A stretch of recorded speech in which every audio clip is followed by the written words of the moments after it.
What's up, everybody? We back with catching up with Coach. We here with Coach Carvel Bailey. Tell us a little bit about yourself. Let the people know. Oh man! Well, first of all, JT, I just want to thank you for even thinking about me. Bringing me on the show and just to share the information that I have, education that I have with your audience and whoever may see this. Definitely. First and foremost, I'm a God fearing man. Awesome. Each and everything that I do is just kind of understand and do my best to try to understand the reason behind whatever is going on. Trying to find a positive out the negative. I'm a married man. Been married. It's going on 16 years now. Been knowing my wife for probably over 20 years, or about 22 years now. 3 kids.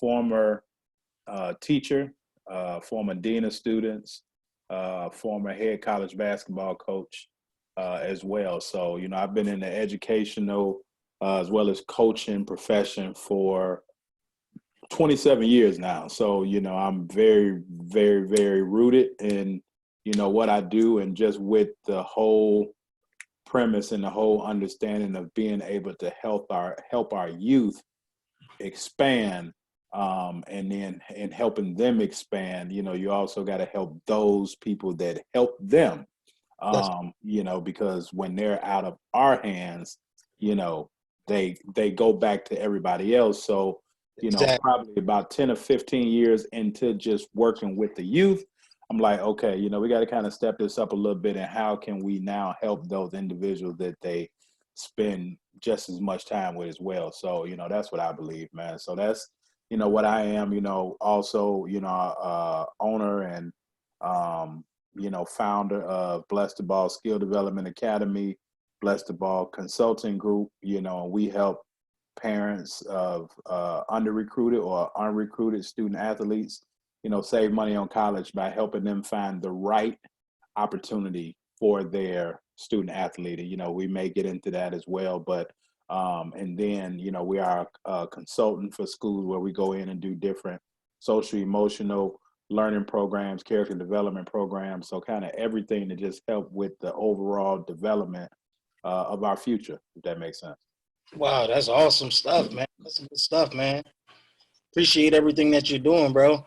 So with that being Absolutely. said, man, how can we keep our young black athletes on the path to receive a college scholarship or be recruited? First and foremost, above anything, education, and I'm not always just talking education in terms of book knowledge. Mm-hmm. Our athletes need to be educated on the education, if that makes sense. It's a old saying that sometimes you don't know what you don't know. And I find it frustrating, and as I said, working with the unrecruited or under recruited, the reason why a lot of students are unrecruited or under recruited is because they just don't have the proper information. And I think that once we get the proper information, now you can put a plan in place. So, above anything, I would say just being educated, because out here, unfortunately, we know, definitely as Black and brown individuals, Mm-hmm. we're playing the game with a totally different set of rules, if that makes sense.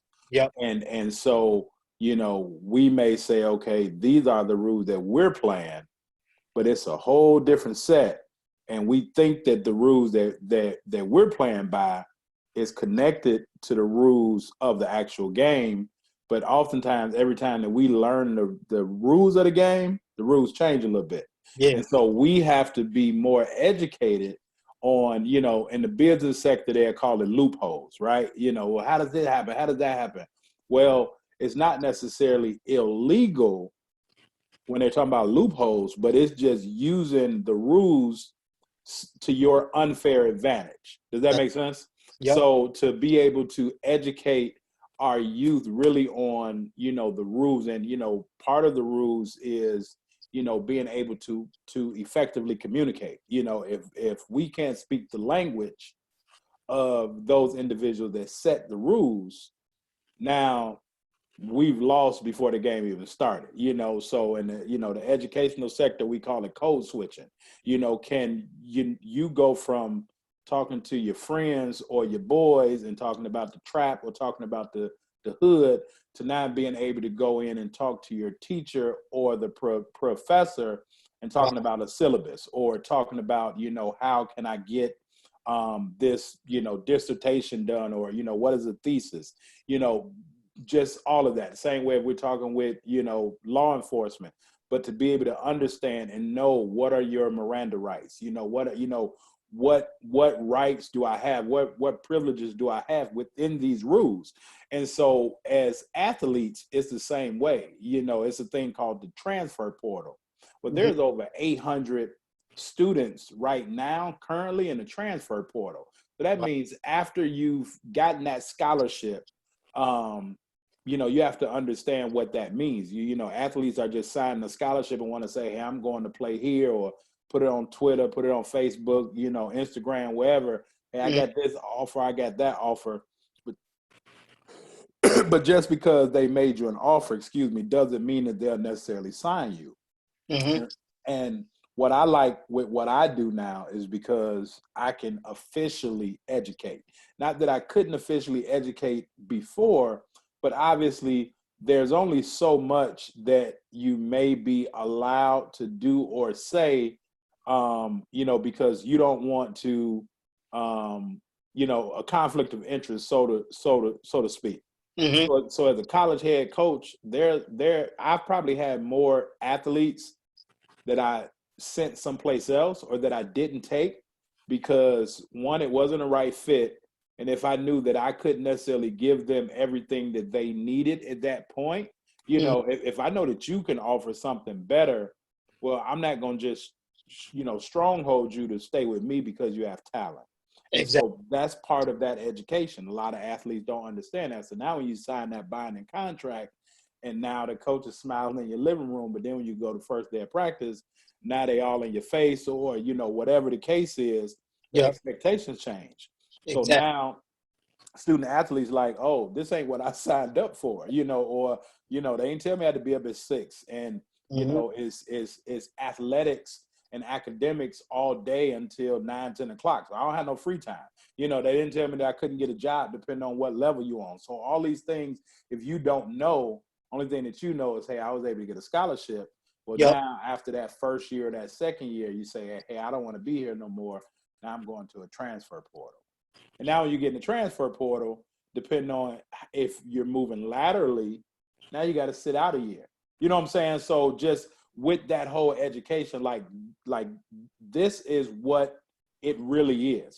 This is really the business aspect of sports. And so that education, being able to educate student athletes as well as parents on the business side of the sport. And from that business side, they have to be able to comport their self as a brand also. We may wear different brands, Nike, Adidas, but each individual, each athlete, has to know. And that's basketball or any sport, especially, if it's like tennis, like an individual sport or even a team sport. But in that team sport, it's a lot of individual brands that make up one team, if that makes sense. Exactly. And so once the coach get rid of you, because now, your brand is making the team look bad, well, the team don't stop. You know what I'm saying? It's just they got rid of you. So it's the same way when they sign you, they're not signing the whole team. They're signing each individual brand to make up a team. And so just these are things that, that I think really are first and foremost the most important thing of, what's holding our student athletes back, especially our brown and, black student athletes, as well as what can help them propel into the future. Now, once they understand that, now they can get to the book education. Now let's use the basketball before the basketball use us. Wow. That's good information, man. That's awesome. So even with that, man, how can we bridge the relationship, not only on the collegiate level, but on the youth level with parents and coaches? Because I know that becomes a conflict of interest. I know even for myself coaching youth basketball, sometimes you see that the player wants to gravitate to you, but now the loyalty is kind of up in the air. Yeah. Like I know you know what you're talking about, coach. Yeah. My mom feeds me, clothes me, sees me off to school. So that conflict of interest calls for them to kind of not give you their all per se, because they're Absolutely. like, I gotta still make mom happy. You and her aren't seeing eye to eye, or you and my dad aren't seeing eye to eye. So how can we uh, better help that situation? Some method. Again, I think that the parents should be educated on exactly what's like reality. You have perception and then Mm-hmm. you have reality. And now that doesn't mean that reality is final, right? Mm-hmm. But the perception that any parent has is that their kid is the best thing since sliced bread, right? Now, they may not treat the kid that way. They may be on the kid and hard on the kid. But in terms of everybody else, right? My kid is the one. So don't mess with my kid. Don't, mistreat my kid, treat my kid bad or anything. But I think parents should understand that one, the reality is, especially in youth sports like you're not going to be able to cash that check they in fifth through eighth grade.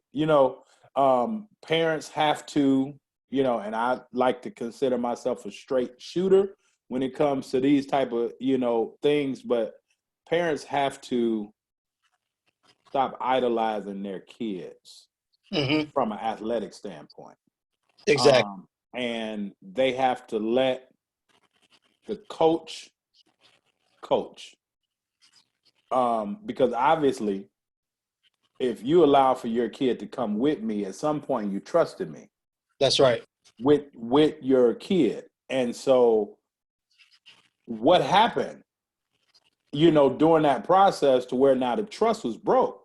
Well, the trust was probably broken because of feelings and emotions Mm-hmm. as well as ego. That's right. And so now, because somebody's feelings and emotions have come into play, as well as somebody's ego, now that's on either side, right, JT? So when I speak of education, you know, the parents have to be educated on who is a good individual for my kid. Does that make sense? Like, you can be a star athlete when you were, you know, you could have played in the pros, you could have played a high level college, you could, be one of those names on the front of a jersey and coach for one of those teams, but that doesn't necessarily mean that you're right for my kid That's based on my kid's learning style, based on if you know what you're doing, or again, that perception, if I think that you know what you're doing. And so now, again, the same way with that scholarship, with that binding contract, once you get them there and now they aren't doing what you would like for them to do, mm-hmm. now you get upset, you get emotional, egos come into play. Well, you didn't play my kid a lot. How come my son or daughter is coming out? Why do you treat others the same way? Well, when parents get more educated on, okay, well, what are you Coach Burks treating my kid as a basketball player, or are you Coach Burks treating my kid as a human being That's right. that plays basketball? Does that make sense? Exactly. And so if you just treat that kid can play. Now, if that kid doesn't do what you think they can do or what you need them to do, and again, if parents don't understand how to spot authentic individuals out, if they're coaches, teachers, educators, whatever, Mm-hmm. now if that coach is strictly about winning, especially at the youth level, it's basketball is so bad at this point because Yep. it's all about winning and it's Yep. not about development of the individuals. And so if this individual is not talking about developing my kid as a person just as much, if not more, as a player, you're probably not the one for my kid. Now that's just me talking. So I think the disconnect comes because the parents just see their child as the athlete, Exactly. and they're looking to cash this meal ticket in early, but they don't understand before that happens. I always say, Joel MB made the term "trust the process" famous, right? Yep. That looked good on a shirt, Exactly. but that process is, maybe that individual needs to be deprogrammed, to be reprogrammed. Maybe that athlete needs to be broken down to be built up. Well, in that breaking down stage, in that deprogramming stage, it's going to be some adversity. That's And if right. you're the parent that's always pulling your kid, transferring schools, transferring teams, transfer portal, right? All of that, that's just running away from the problem and not being able to stick with and deal with adversity. Um, because we really find out who we are in times of adversity. How does a person react? So in doing that, now as they work themselves through that adversity, that now builds up their character, right? So now, even if that athlete doesn't go pro, doesn't get a full scholarship, or even don't go to school to play basketball, they've learned practical life lessons throughout this time in playing this sport to become a professional. Amen to that. In whatever career they choose, because all professionals not going to be in sports. That's right. They may be a professional law enforcement, professional lawyer, dentist, teacher, whatever it may be. But now they can use those same principles that they applied and learned through basketball and be able to use them in life. So I think with parents, they have to stop idolizing their kid, and then they also have to get educated on, is this individual right for my child, as a person, not just as a basketball player. Exactly. Yeah, Man, awesome information, man. That's key.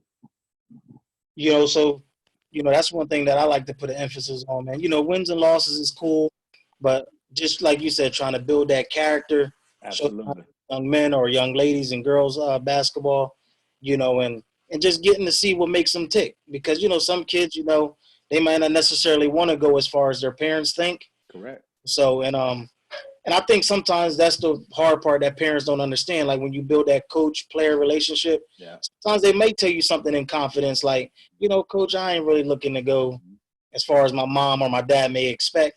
Yeah. So it's kind of, you get caught in that in between sometimes. Mm-hmm. Dad is like, nah, let's go, rah, rah, rah, pushing. And I'm like, man, I done already had a conversation with his son or his daughter to where they're like, nah, I'm just like to play, Yeah. Yeah. And I think that's because, again, they're seeing them as that meal ticket. Like, and when it's all said and done, the parent is probably going to still love the kid the same way. But now Exactly. the parent is either living vicariously through them, or, again, where the ego comes in, hey, other, Johnny, Jimmy, Mike, whoever, they're having, success in this. So why can't you do it? You hang out with them, you do all of that. But Yeah. everybody have different passions. And so a lot of times student athletes are playing for somebody else other than themselves. Now, and I say that lightly because we should be playing the game, like the game should be bigger than us, meaning that there should be another reason why we're playing the game, outside of us. We're playing for our teammates, we're playing for our coaches, we're playing for the other people around us. Me as a college coach, I used to always tell my athletes, we have to play the game the right way, because the people that are paying to come see us they want to come get their minds off reality for 2.5 hours. Yep. And if we're not doing it the right way, which then can be entertaining as well as educational, Yep. now we've let them down. So we have to play for something bigger than us, but we can't be playing because of somebody else, if that makes sense. Exactly. And the other thing that I failed to mention, as you said, now you talking to Robert, and he's like, Coach Burks, man, I don't really, I like basketball. I don't really love it, and I talk to parents all across the Mm-hmm. country, almost daily, with, people that, want to get into our coaching program and, things like that. And, like literally I can be on the phone and, the mom or dad is cutting the kid off. And because I always tell the kid, the more honest you can be, the more we can get accomplished during this call and see if it's a good fit. And, so the kids, most times, student athletes, they, are honest. And it's a lot of things, we call our basketball breakthrough call because it's always a breakthrough. And, they get that aha moment, but also the parent leave learning a lot of things that they never knew, like, you ain't never told me that. All right, well, maybe they feel too crunched up the way they can't be honest. But going back to your first question, how do we kind of help with the athlete? A thing that hurts a lot of athletes, one, because adults have adult conversations around kids. I'm Yep. 45, thank God. And, when I came up, it was, do as I say, not as I do, Yep.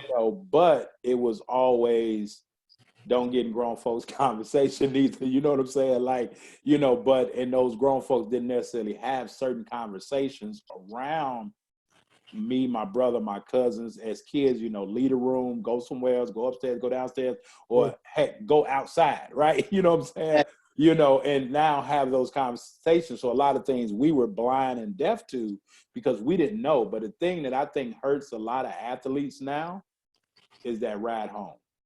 Yeah. That ride home. And now, again, you've talked to Robert. Robert is content with his 7 minutes in the game. He Yep. scored 3 points.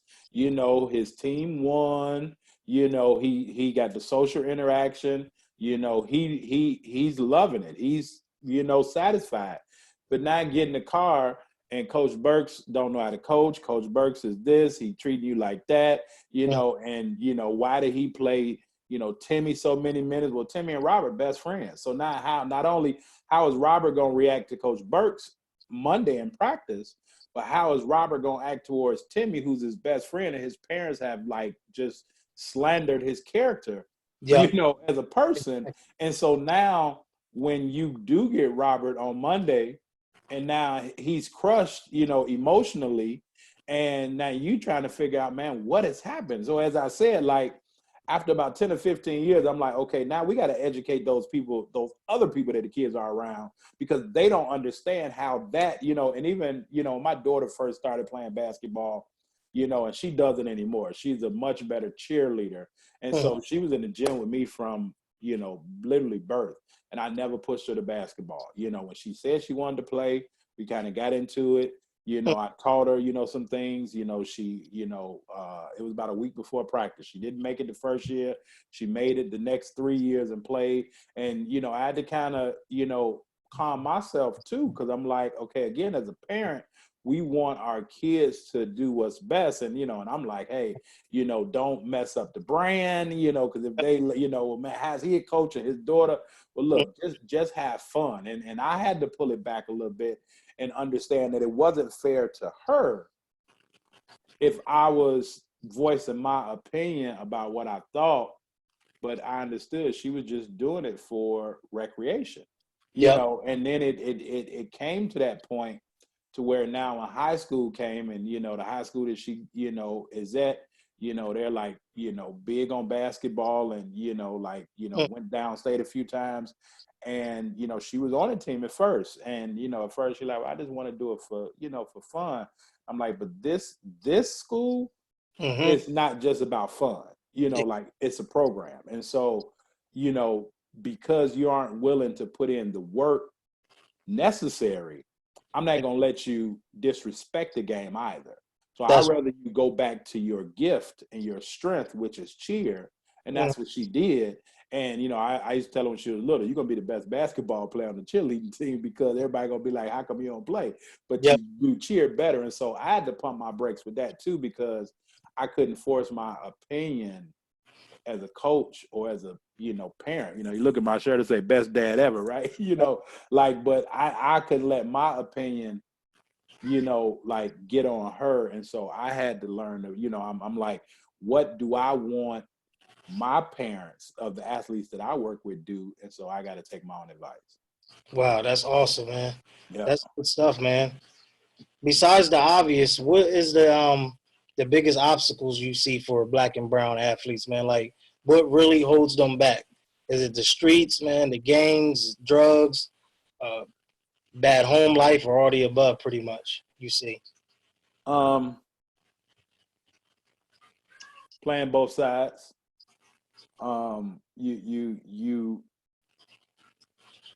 You either gonna be a hustler or Hmm. you're gonna be a ball player, Yeah, and you can't have both. And exactly. so, when I say playing both sides, and it's funny because because I do a show like 4 days a week, called Life in Basketball, and I interview coaches and players, and I was talking to somebody the other day about this. I said, like, in our era, we said that people were tougher. We this era we kind of call soft. I know at least my generation do. Maybe not as tough mentally, not necessarily physically, but not as tough mentally. But the generation now, they aren't really gangsters. They aren't really like tough people. In terms of intimidating, gang banging, all that. They want to portray that, right? So now again, we get to the perception versus reality. If it's the music that they listen to, the things that they watch, the social medias, all that, they want to portray like they're part of this, right? Gang, or whatever they may say, right?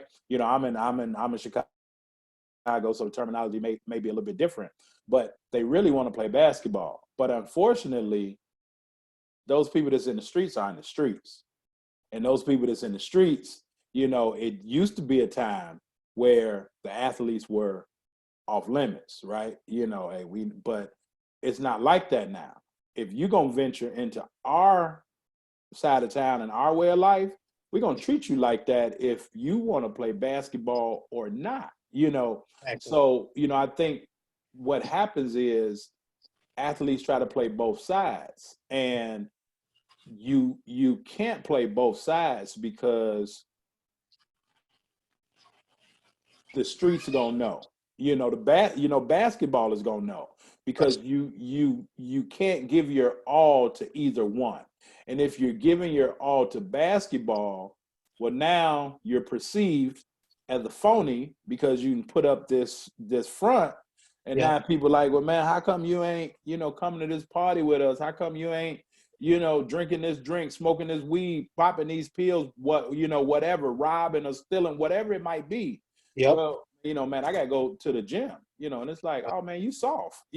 Okay, so now what do you do? But now on the flip side, if all that you do is, now I'm gonna go do all those other things, and now you're not in the gym, and now when it comes time to play, you aren't able to play, or somebody's playing over you, right? And now the parent is getting upset, right? yep, Because the parent may not understand, well, your kid living a double life, ex- and all this time where they should have been in the gym, they're not in the gym. I don't know where they were.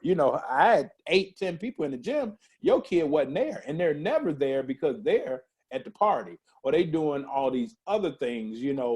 So you can't play both. And I think that it's respected, in all honesty, JT, if you just pick a side. yep, I think the streets will respect you if, hey, this is what I do. I exactly. think basketball will, or sports will, and even school, right, will respect you if that's what you do. Oh man, that's a nerd, whatever. Oh man, that's an athlete. Oh man, that's like the school president. What if are they playing the band? That's the drum major. What? But if that's what you do, that's what you do, and be great at it. Exactly. But you can't play both sides That's the truth. because it's different rules. You know what I'm saying? It's totally different rules to both sides. Now, you come to basketball practice with your street hat on, and now you get, totally disrespectful or do something to get you put off the team or whatever. Yep, Now, again, that's the issue with the parent.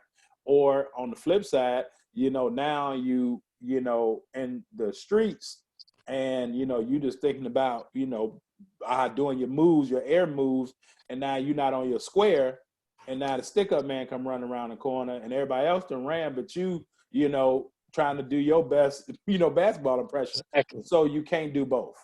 That's the truth. Yeah. Good information, man. That's real good information that a lot of these kids and people need to know, man. You can't play both sides. Can't And, play both sides. and that leads us to our next point, man. How can we uh, increase the unity, man, in the black community and brown community, man? How can we come together, man, to create that solidarity and a good environment for our youth? Oh man, that's a great question. That's a great question. I think trust, and trust is hard. Trust is built over time, and I think that in order to trust people, we have to trust ourselves. Yeah, And then be open. We have to be able to, assess ourselves with what motivates us and, what's a trigger also, what kind of pisses off. yeah, And, until we're honest with ourselves, now we can kind of, and kind of know what make us go on either way, exactly. now we can kind of trust people. I think from the black and brown community, you know, we've been burned so many times, over and over again. But I think us being burned is because the people that we trust, again, may not have our best interests in mind. That's right. But then those people that really have our best interests in mind, it goes back to the breakdown, build up, or, the deprogram and reprogram. We either think that, they're trying to scam us, get over on us, because it has happened before. Yes, And sir. so, when we look at one another, it's like, when you reached out to me, I could be like, man, what is this dude trying to get from me? Right. And, with that ego. So that whole trust and all those, but not being able to self-assess, I understand kind of what make me tick, what makes me go and motivated, inspired, and what kind of, pulls my trigger.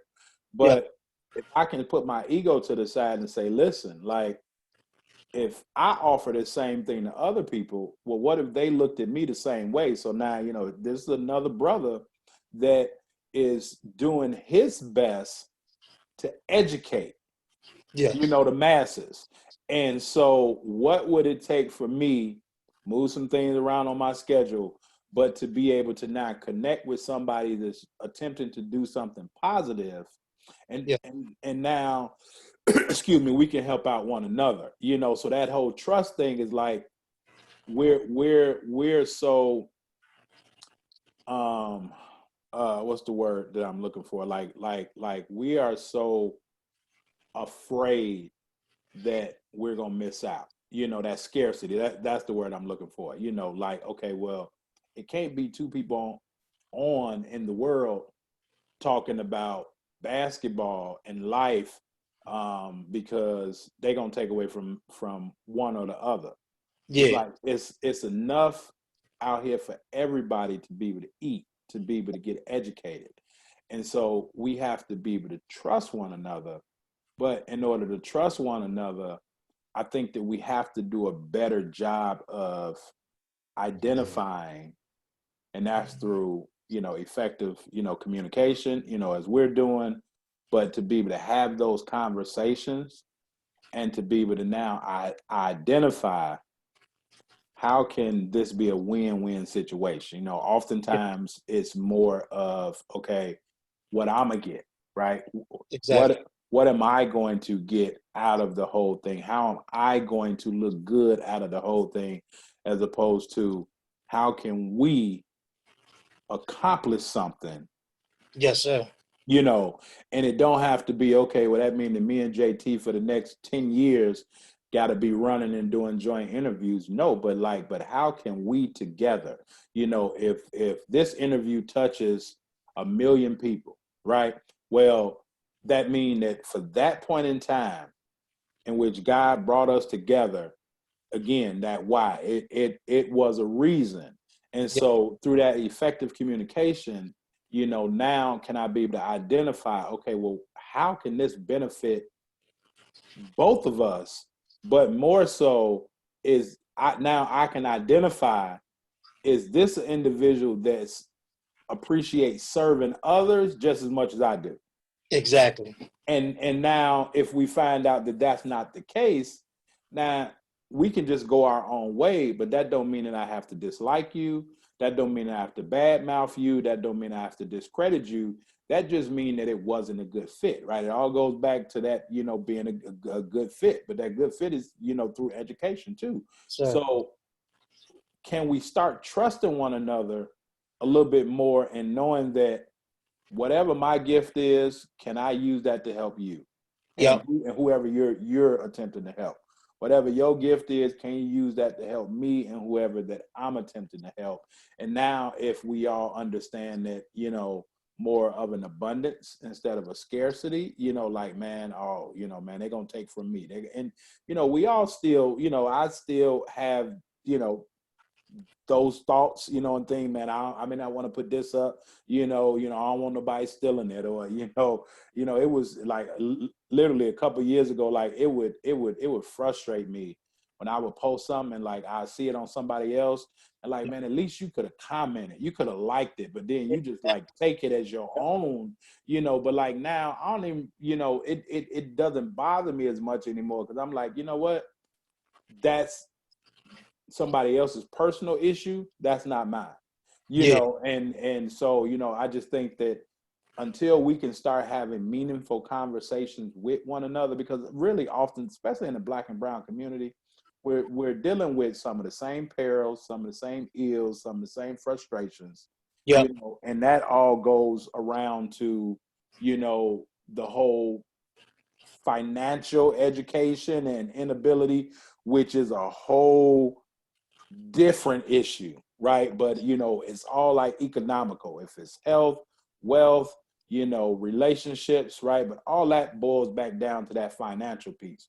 But how can we communicate and see, like, man, you in Jersey, I'm in Chicago, but man, we got the same, like I'm in your practice, you in my practice, because we Yep. dealing with the same people. That's You know what I'm saying? I mean, if that makes sense. So, it's like, how can we have meaningful conversations and be able to see how we can help each other out, as opposed to hurting one another or getting over on one another, taking from one another, you know, as opposed to not really distrusting us or not trusting us. yep. But and it's not necessarily a white or black thing, right? But just, can we see others as we see ourselves, Exactly. as opposed to we may look at somebody else, us men, like we'll listen to a woman before we listen to another man, right? Yep. And but we want to talk to men because we feel like they can understand us, Yep. or we listen or trust somebody that's not the same race as us before we trust somebody that does. And we may have some most of the same issues, but Yep. it's like, okay, well, if I tell them, now how that's gonna make me look, or if I tell them, are they gonna benefit from it more than me? And I just think that we've been brainwashed into thinking that we're just trying to get over on each other. Exactly. Wow, that's powerful stuff, man. Appreciate you, man. Man, yeah, I appreciate this, man. Just coming in, I mean, again, just kind of freestyling with, I mean, I know that you got the questions, and I mean, I wasn't necessarily privy to, but I mean, it's just, I mean, again, we can have these type of conversations all day, every day, because it's things that we all think about, and got in our head, so I mean, and that's why I love what you're doing with this, just in terms of getting different perspectives on, and I've checked out the show a couple times, which is amazing. I hope that your followers continue to stay plugged into just the education and the value that you're bringing, because you have so many different dynamic of people, people of different dynamics that can bring their voice from their vantage point, but I think all roads lead back to kind of, the same thing, man, which is, I think, as you're saying, how can we help us, and I think that that's, the biggest thing. So, man, hats off to you, salute to you, because, regardless what people say, you're doing your piece, and I always like to say, okay, after each show, I say, hey, was God's work done tonight? You know what I'm saying? Like, was it, and I think that, and just this conversation thus far, I think that, we've done God's work, man, to be able to just, educate, and, again, not even knowing the questions, and I can be long-winded, but I just think that, Cool. I think that the questions were right on point. Um, so that we can speak to, because the questions really speak to what people have in mind. And I think that, I mean, a lot of people may always talk about the interviewee, but, the real magic comes from the interviewer, and Yeah. being able to ask the right questions at the right time to the right people. Cool. Yeah, is there anything that you offer, man, that you want to talk about? Your brand some more? Yeah, so and so the first book that I wrote, and like I said, my show is called Life in Basketball. But the first book that I wrote is Understanding Life Through the Game of Basketball. And probably just hearing my conversation, you can kind of understand kind of where this book goes. It's just, Yeah. basic, like, basketball principles. How can we use basketball principles and be able to apply them to our everyday life? And just the things that we talked about here. So in this book, I always tell people it's not going to, tell a coach how to run a play, but what it will do is it'll help a parent, a coach, an athlete, and an administrator, whoever.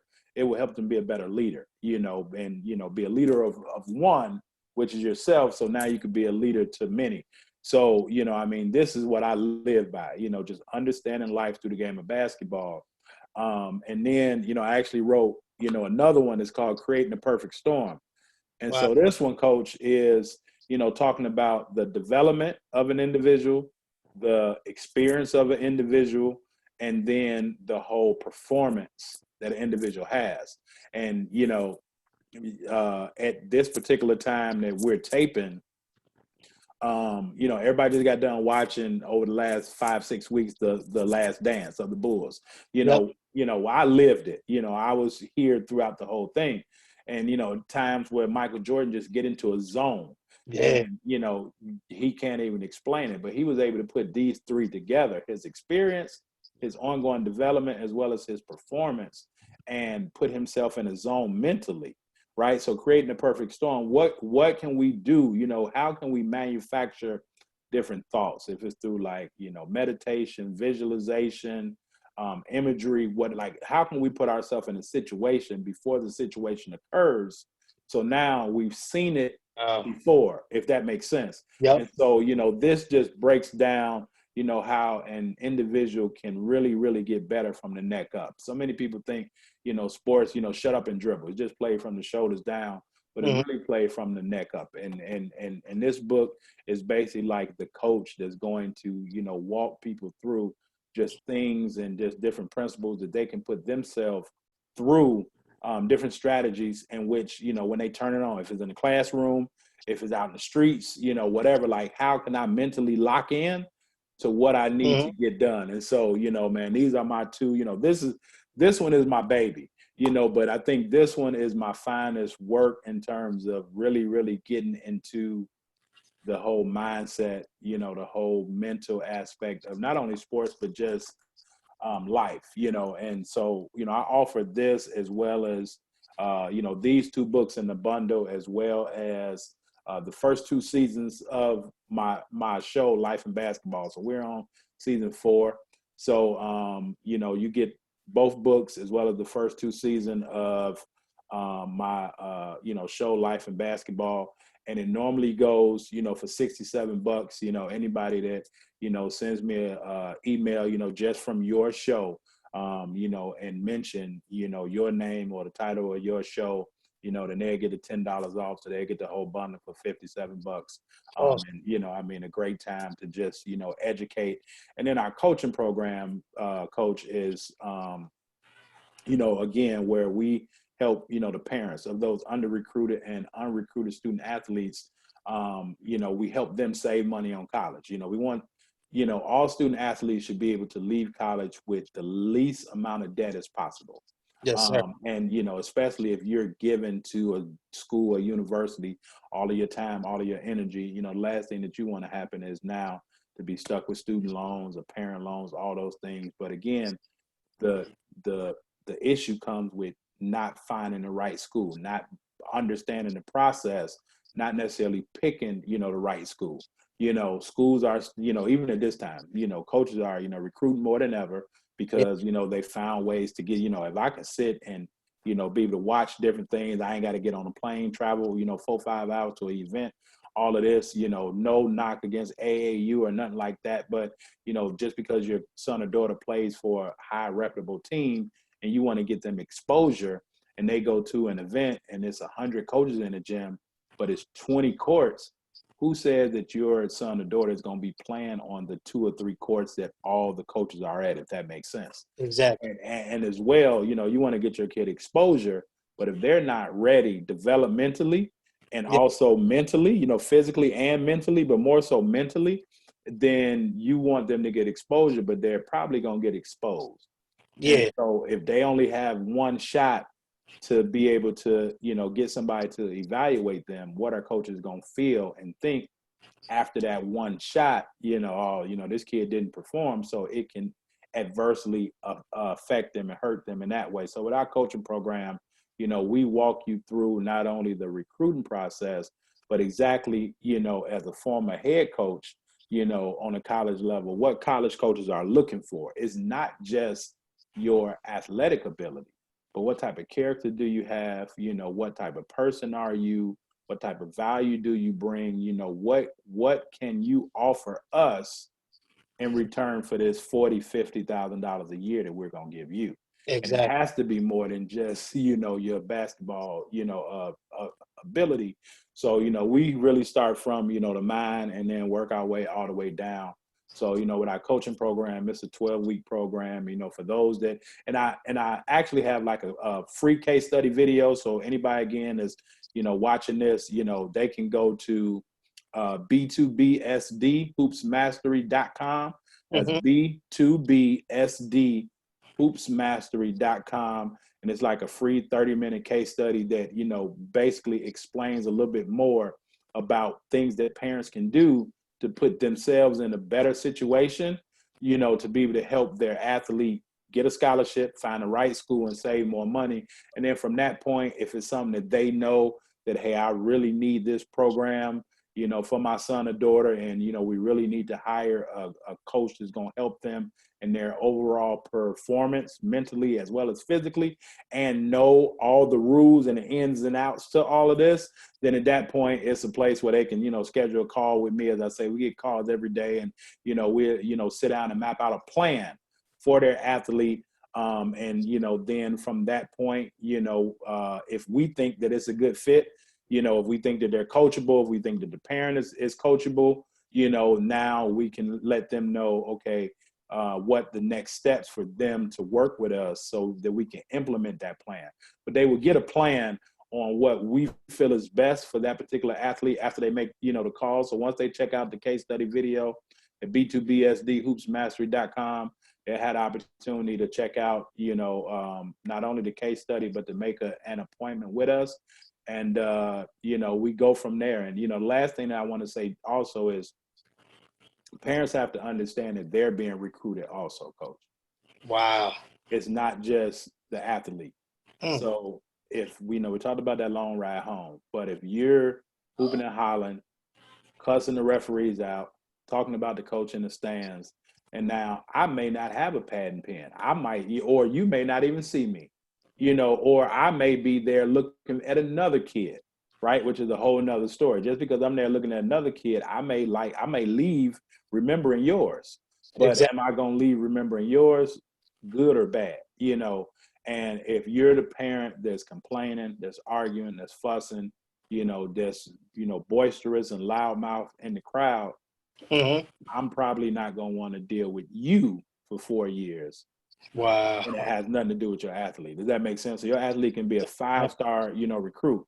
But if you're a fool, I don't even want to deal with your athlete. You know what I'm saying? So, I mean, and again, these are things that parents just don't understand, and so we walk them through all that. Everybody making the highlight tapes and all that, but if the music that you got on there is, talking about, shooting and killing, or, hoes and pimps and drugs and all that, like, well, again, that talks about your character. Again, man, I could go on and on and on, but like, these are things that we teach our clients, and we're not just getting the student athletes, but we're also getting the parents, so that everybody can be educated on this process to be able to win. Wow, that's awesome stuff, man. Appreciate you for coming on. We're catching up with Coach, man. Thanks for all the information. Man, I appreciate it. JT, man, and keep crushing it. Keep doing, definitely what, you're doing. And anybody, again, reach out to us, either way. And the link for the book bundle is actually B2BS. No, it's Bitly. And I can give it to you. I don't know how you can do it, but the link is bit.ly/B2BSD performance. Is all lowercase. bit.ly/B2BSD performance. And so they can, go there, reach out to us, email, so that you can get the discount after you go there and see exactly what's in it. Reach out to us and email. That's info@blesstheballsd.com, info@blesstheballsd.com, and just let us know that you saw, this episode, Catching Up with Coach, and, mention, Coach JT Burks, and, I will then, set you up and get you that discount code, so that now you can get the whole book bundle. And as I say, or if it's the coaching program, whatever, definitely, tap into us, but, definitely stay plugged into JT Burks. Like, stay plugged into what he's doing, stay plugged into who he's connected to, because everybody don't have to do this. Everybody won't do this, but he's taking his time out away from his family to be able to give back to you. So for everybody that's watching and is, plugged in with JT, stay plugged in. Stay plugged in, because you're not going to get this. You out of 100 coaches, how many coaches are doing this? They can get on and talk about sports or whatever, LeBron James, Michael Jordan debates, whatever. But how many people are actually bringing value to you, and almost free of charge? So like, definitely stay plugged in. I triple, salute you for what you're doing, because I know how it is. As I say, 4 nights a week with our Life and Basketball show. So I understand, man, the sacrifice that you make to just be able to offer good value to everybody. So, I definitely appreciate it. Yeah, thanks, man. I salute you as well, man. If anything I can help on my end, don't hesitate to hit me up. Absolutely, man. Absolutely. And, hey, we got to, definitely do this again sometime. And, Exactly. but until then, man, we'll definitely catch up, Coach. All right, bro. We family from here on out, bro. Yes, sir. Yes, sir. Y'all stay safe and well too, man. All right, you too. Absolutely. Thanks. All right. Yep. Peace. Go.